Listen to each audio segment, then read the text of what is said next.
안녕하십니까? 한 주간 동안 잘 보내셨는지요? 주님의 은총과 보호심 안에서 평안한 한 주간 되셨기를 바랍니다. 성경 인물과 함께하는 치유 여정 29번째 시간입니다. 우리는 계속해서 하느님과 올바른 관계를 맺는 법에 대해서 살펴보고 있고, 또 오늘 우리가 살펴보게 될 이야기는 관계를 치유하는 33가지 지혜라는 책에 포함되어 있는 이야기입니다. 지난주에 제가 말씀드린 대로 오늘 우리는 판관기 6장에서 8장에 나오는 판관 기드온 이야기를 살펴보게 될 텐데요. 이제 성경을 가지고 계신 분들은 판관기 펼쳐놓고 함께 저를 따라오셔도 좋겠습니다. 제가 지금까지 여러분들과 함께 성경을 읽고 나누면서 이제 읽어온 성경 읽기 방법은 이런 것입니다. 먼저 성경에서부터 출발하는 것이 아니라 우리 삶 속에서 출발해서 우리 삶의 어떤 문제와 이런 것들을 가지고 성경 속으로 들어가고 그 문제들과 더불어서 성경 속의 인물들의 이야기를 만나고 그 이야기를 다시 우리 삶과 연결하는 그런 방식으로 이제 우리가 성경을 읽고 있는데요. 그런 방법들이 여러분들이 성경 말씀을 여러분들의 삶의 현실에서 구체적으로 살아가는데 도움이 되고 있기를 바랍니다. 그러면 이제 우리 삶의 이야기로부터 한번 출발해 보겠습니다. 여러분들은 인생이 예측 불허하다는 것을 다 인정하실 것입니다. 인생을 살다 보면 생각하지도 못했던 일들이 일어나는 경우들이 많이 있습니다. 그래서 인생은 예측 불허한 상황의 연속이라고 말한다고 해도 지나치지 않을 것입니다. 그렇기 때문에 옛사람들이나 현대인들이나 모두 삶에서 어느 정도의 불안을 경험하고 살았습니다. 많은 사람들이 이런저런 보험에 가입하는 것도 이런 이유가 아니겠습니까? 옛 사람들은 이 예측할 수 없는 인생에서 오는 불안을 극복하기 위해서 세상을 주의 깊게 관찰하고 그 안에서 나름대로의 어떤 법칙성을 발견하고자 노력했습니다. 그래서 그 법칙을 알아낼 수 있다면 우리가 준비할 수 있고 예비할 수 있으니까 불안을 극복할 수 있으리라고 생각한 것이죠. 그리고 또 그것을 알게 되면 삶을 성공적으로 살 수 있으리라고 생각했습니다. 그래서 세상에 대한 주의 깊은 관찰을 통해서 찾아낸 어떤 법칙성, 그것을 그들은 지혜라고 불렀습니다. 성경의 현자들도 다양한 상황과 사람들의 삶을 관찰하면서 그 관찰을 통해서 얻은 지혜를 우리에게 들려줍니다. 구약 성경에 등장하는 현자들의 남다른 점은 세상 만사를 하느님과의 관계라는 시선으로 바라보았다는 점입니다. 그들은 세상의 주인이 하느님이심을 분명하게 알고 있었기 때문입니다. 성경의 현자들이 수집한 지혜들은 주로 지혜문학, 곧 욥기, 잠언, 코엘렛, 지혜서와 집회서에서 볼 수 있지만 다른 성경 본문을 통해서도 그 지혜를 배울 수가 있습니다. 판관들의 시대는 대략 기원전 1100년경쯤 되니까 지금으로부터 거의 3000년 전의 세상이 될 것입니다. 고대 사회는 문명의 발전으로 치자면 현대와 엄청난 차이를 보이겠지만 놀랍게도 사람들이 살아가는 모습은 우리 사회와 크게 다르지 않은 것 같습니다. 우리 앞에 펼쳐질 인생길 앞에서 어디로 발을 내디뎌야 할지 모를 때 어느 길로 가야 하는지를 알려주는 분이 있다면 얼마나 좋겠습니까? 아마도 기드온이라고 하는 판관의 삶이 우리에게 꼭 필요한 지혜를 줄 것 같습니다. 그래서 그 판관의 이야기를 한번 살펴보도록 하겠습니다.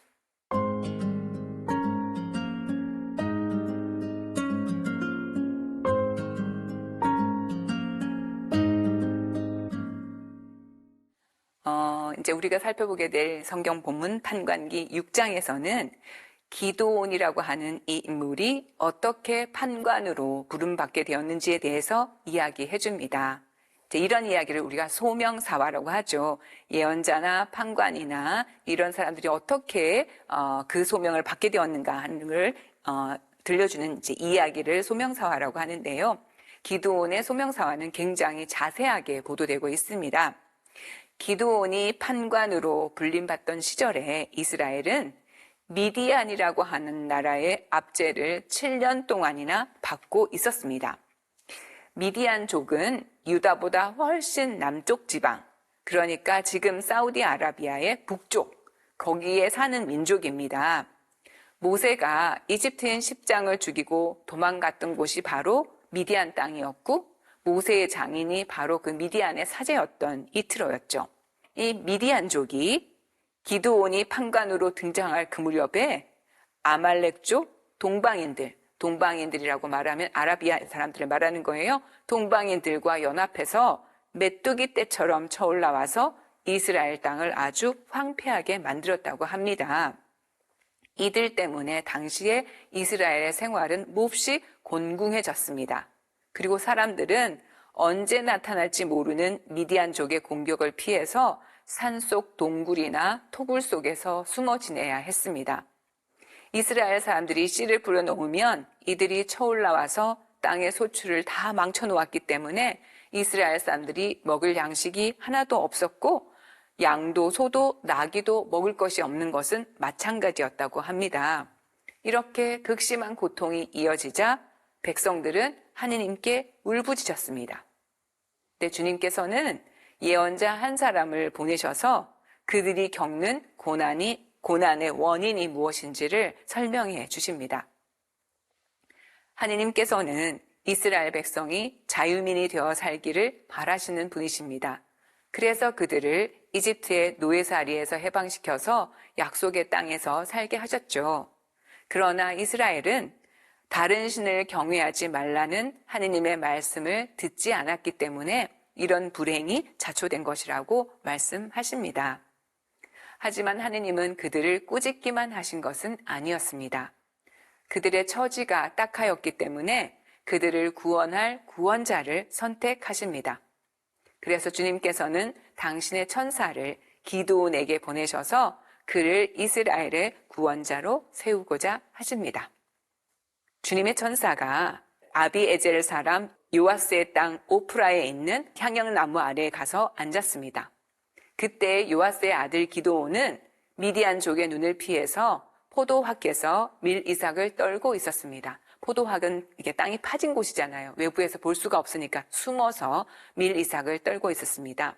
그때 주님의 천사가 그에게 나타나서 이렇게 인사합니다. 힘센 용사야, 주님께서 너와 함께 계시다.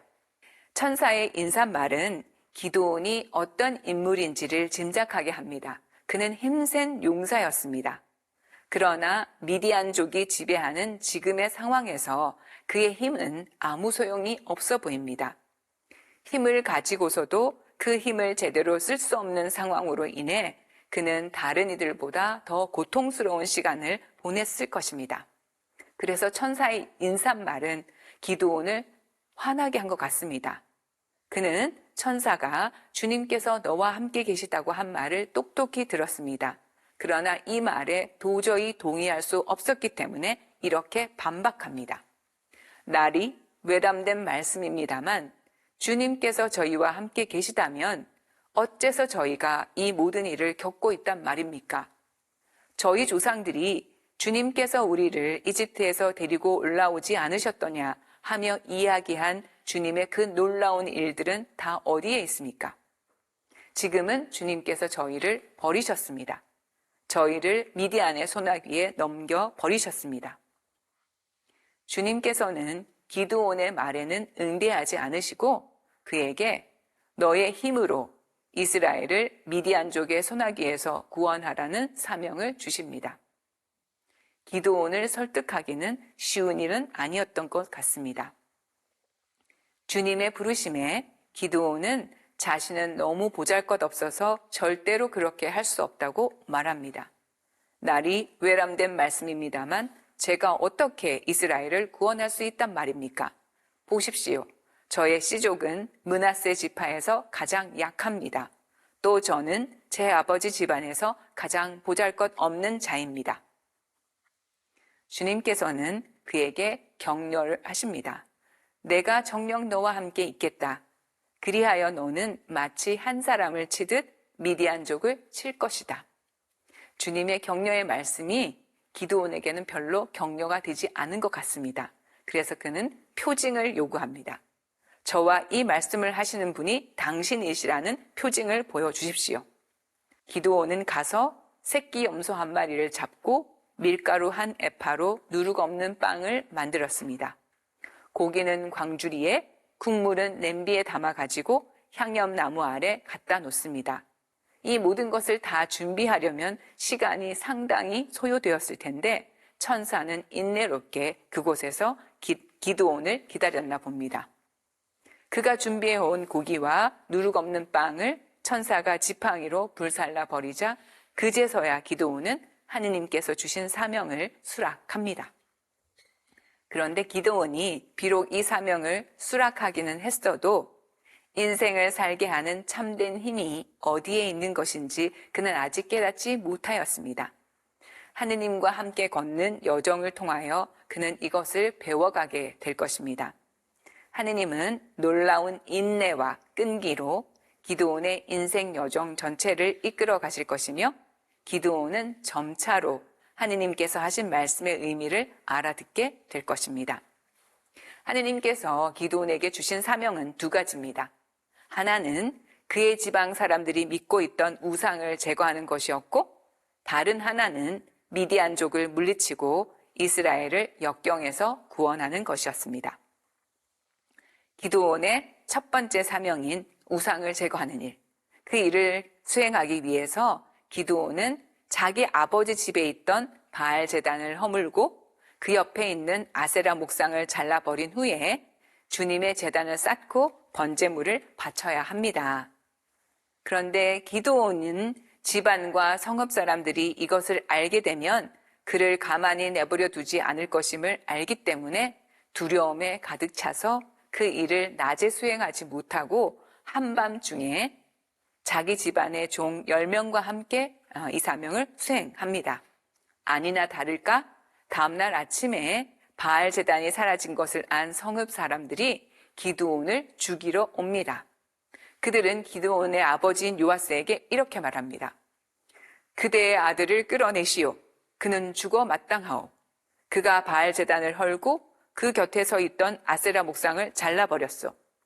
사건은 기드온이 전혀 예상하지 못했던 방법으로 해결됩니다. 기대하지도 않았던 그의 아버지가 나서서 기드온의 행위를 변호한 것입니다. 어제까지 바알 제단에서 제사를 바쳤던 그 아버지가 바알 숭배를 조롱하면서 바알 신이 진짜 신이라면 스스로를 옹호하게 해보라고 말합니다.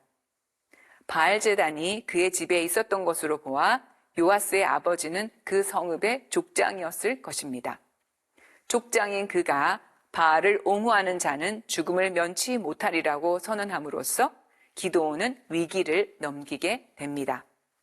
이 사건을 통해서 기드온은 하느님께서 그를 어떻게 도우시는지를 배우게 되었을 것입니다. 달리 말하면 인생을 살게 하는 참된 힘이 하느님으로부터 오는 것임을 배웠을 것입니다. 그는 두 번째 사명을 수행하면서 이것을 더욱 분명하고 확고하게 배우게 될 것입니다. 이제 그의 두 번째 사명인 미디안족과의 전쟁을 이제 준비하게 됩니다. 미디안족이 아말렉족 동방인들과 연합군을 형성하여 이스라엘 땅인 이즈라엘 평원에 진을 치자 이에 맞서 싸우기 위하여 기드온도 군사들을 모집합니다. 그러나 그는 전쟁을 하기 전에 주님께서 정말로 그를 통하여 이스라엘을 구원하실 것인지를 확인하기 위하여 주님께 다시 표징을 청합니다. 타작 마당에 양털 뭉치를 내놓았는데 마당은 하나도 젖지 않고 양털 뭉치만 이슬에 젖어 있다면, 또 반대로 타작 마당은 이슬에 젖어 있는데 양털 뭉치만 말라 있는 일이 일어난다면 확신을 갖겠노라고 기드온은 주님께 말씀드립니다. 주님은 이 기드온의 요청을 기꺼이 들어주십니다. 그리하여 기드온의 군대는 이제 확신을 가지고 미디안 진영을 마주하여 하롯샘가에 진을 쳤습니다. 그때 주님께서 기드온에게 나타나셔서 군사 수가 너무 많으니 그 수를 줄이라고 하십니다. 사실 3만 2천 명이 모집되긴 하였지만 메뚜기 떼처럼 많은 미디안 군대에 비하면 아무것도 아닙니다. 그러나 주님께서는 결국 일을 이루시는 분이 당신이심을 배우게 하시려고 상식으로는 도저히 이해되지 않는 명령을 내리십니다. 군사의 수를 줄이라는 거죠. 그런데 기드온은 이것에 순종합니다.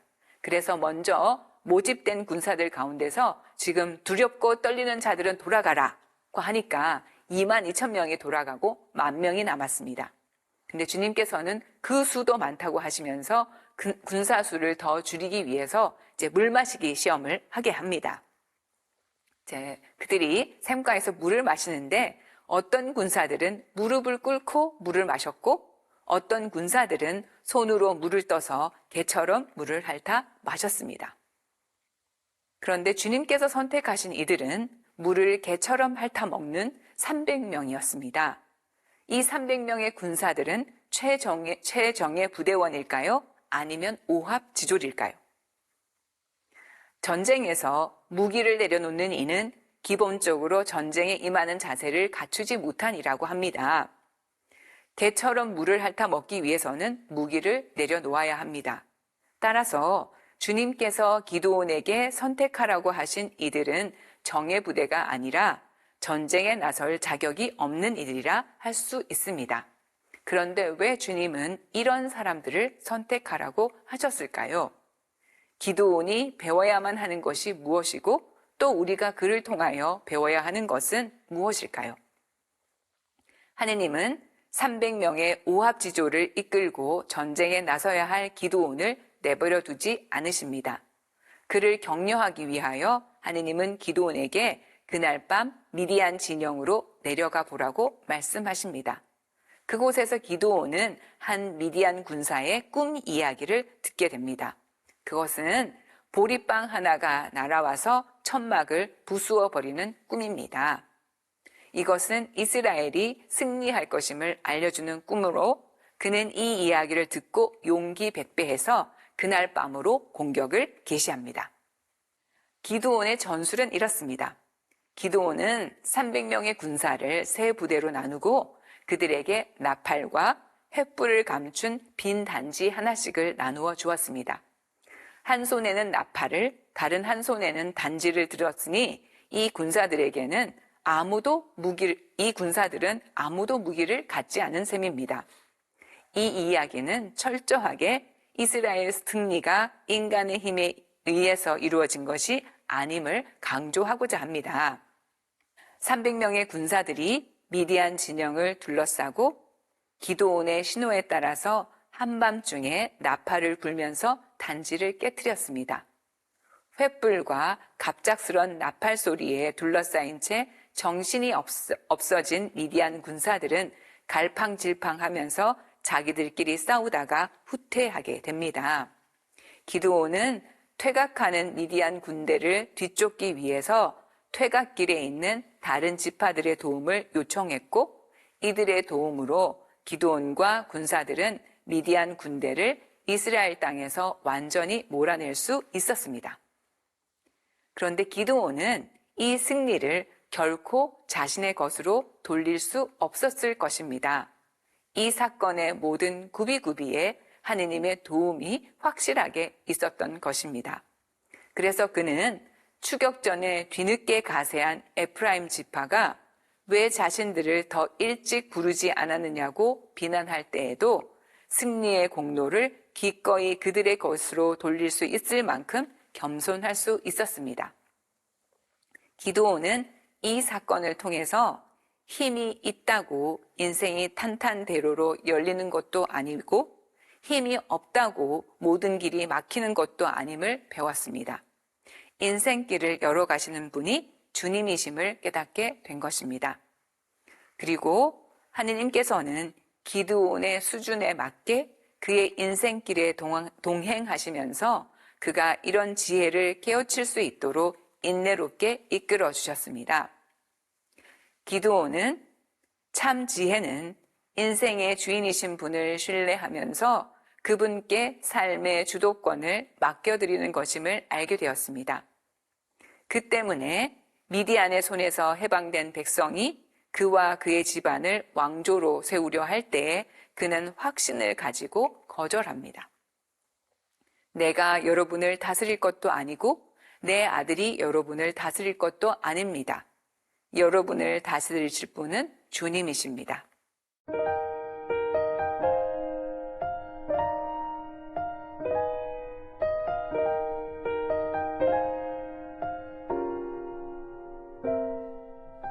자, 기드온이 배웠던 이 지혜는 권력과 돈이 지배하는 세상에서는 배우기 힘든 지혜입니다.